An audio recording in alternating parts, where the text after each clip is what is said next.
L'assurance, ça coûte cher, mais en cas de problème, de quoi est-on remboursé? D'abord, à quoi sert l'assurance? En cas d'accident, si vous n'êtes pas assuré, vous devrez tout payer. Les soins, les traitements médicaux et l'hospitalisation pour vous et les autres victimes. Les pensions, les dommages matériels aux autres véhicules, ainsi que tous les biens dégradés, qu'ils soient publics ou privés. Le défaut d'assurance est un délit. Même sans accident, vous risquez une forte amende et une annulation du permis. C'est quoi les assurances obligatoires pour une moto? En fait, il y a une seule garantie obligatoire pour les véhicules à moteur, la responsabilité civile. C'est elle qui couvre l'ensemble des victimes d'un accident dont vous êtes responsable. Mais pour vos propres dommages corporels et matériels, vous pouvez souscrire des garanties supplémentaires. Qu'est-ce que vous me proposez comme garantie supplémentaire? Vous pouvez souscrire la garantie dommage-collision. Vous serez indemnisé si vous êtes responsable d'un accident avec un tiers identifié. Ou la garantie dommage tous accidents, qui fonctionne même s'il n'y a pas de tiers identifié. Je vous recommande la garantie individuel accident, qui couvre vos propres dommages corporels et permet d'obtenir un capital en cas d'invalidité ou de décès.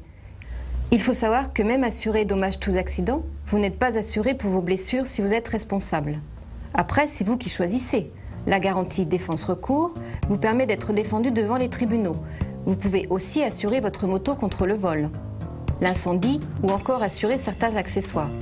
Mais pour le vol, par exemple, nous exigeons des conditions comme l'utilisation systématique d'un antivol lorsque la moto n'est pas utilisée. Je peux vous proposer un pack qui comprend toutes ces garanties à un prix intéressant. Et si j'ai un accident, comment ça se passe? Si l'accident n'est que matériel, utilisez le constat amiable. Vous le remplissez sur les lieux de l'accident en complétant toutes les rubriques, en cochant là ou les situations qui vous concernent. Faites un croquis simple et clair pour préciser l'endroit ou le scénario de l'accident. Et s'il y a des précisions à apporter? Eh bien, notez-les dans la case Observation. Demandez à l'autre conducteur de remplir sa partie. Signez tous les deux, puis séparez les deux exemplaires. Au verso, vous pouvez donner les renseignements qui permettront d'accélérer le traitement de votre dossier. Puis, vous m'envoyez un exemplaire dans les 5 jours ouvrés. Si c'est un vol, portez plainte immédiatement et envoyez le constat dans les 2 jours. Et en cas d'accident corporel? Vous pouvez aussi utiliser un constat amiable. Il nous permettra d'entrer en contact plus facilement avec les personnes qui ont établi le procès-verbal et donc aussi avec les victimes. Dans certains cas, même bien assurés, l'assurance peut ne pas vous couvrir.